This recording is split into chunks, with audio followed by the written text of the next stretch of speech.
Start. Exercise 166. I should like to deal only with some important departments. I shall take first the Defense Department.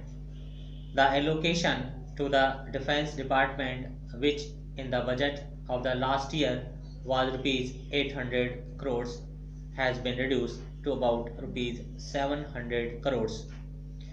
Is it because the defense requirements have diminished in number?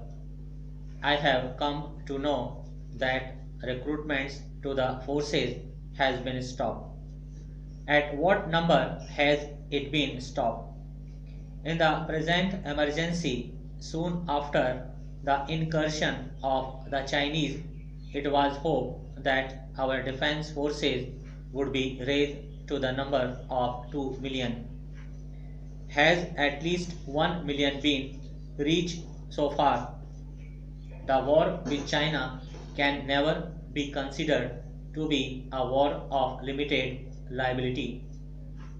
Modern wars are wars of unlimited liability, and we cannot say that recruitment of 500,000 troops would be just enough to meet the requirements of national defense.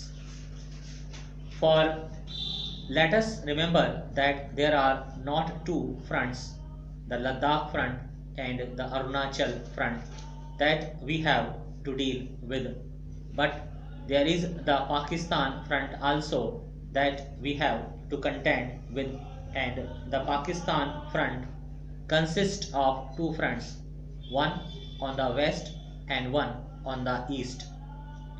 I should like the Defense Ministry to consider whether the requirement so far attained is enough to meet our defense requirements on all these four fronts. Then, in regard to weapons, I find no provision is made for the manufacture of machine guns, which are so necessary in modern warfare, especially to stop the incursion of large masses of troops, such as we experienced at the time of the Chinese incursion on the Arunachal border. We have been promised that in course of time the rival defense would be supplied with that modern weapons of defense, namely the submarine. To this end, officers have been sent to the United Kingdom to learn how to handle submarines. I hope and trust that very soon we shall require at least two submarines.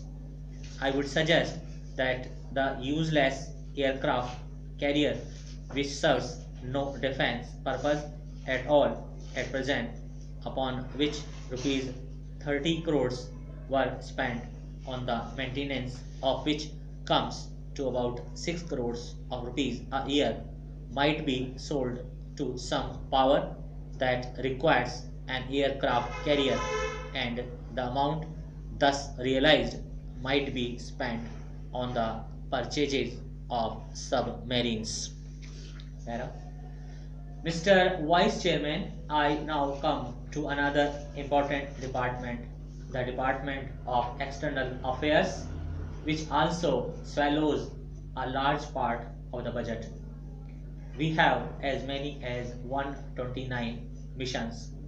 We have had these missions for the past 15 years, and I think it is time that the External Affairs Ministry began to consider the question whether all these 129 missions are required.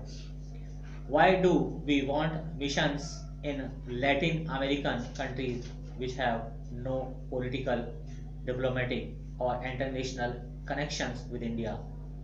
For trade purposes, certainly we should have some representatives, but then consular officials would be enough for this purpose, and we need not maintain these costly embassies or missions in the countries of Latin America. Looking at the report of the Ministry of External Affairs, I find a reference made to relations with foreign powers. Relations with Afghanistan and Myanmar, our immediate neighbors, our near neighbors, are reported to be friendly. About Pakistan, nothing is said about relations. The obvious inference is that the relations are not friendly. But what about the countries of Southeast Asia? These are countries with which we should have friendly relations, but there is no reference at all in the report to the relations, whether friendly or hostile, with the Southeastern Asian countries. For the defense of India and for the defense of the whole South Asia, especially Southeast Asia, friendly relations with the Southeast Asian countries are absolutely necessary. In order to establish these friendly relations with foreign countries, visits of important persons from the president onwards have been arranged. But what are our missions doing in several countries in order to maintain and promote friendly relations with India? Are they allowed to take initiative? Are they allowed to be active in the promotion of friendly relations? Or are they to be content merely with carrying out the orders from the Ministry of External Affairs?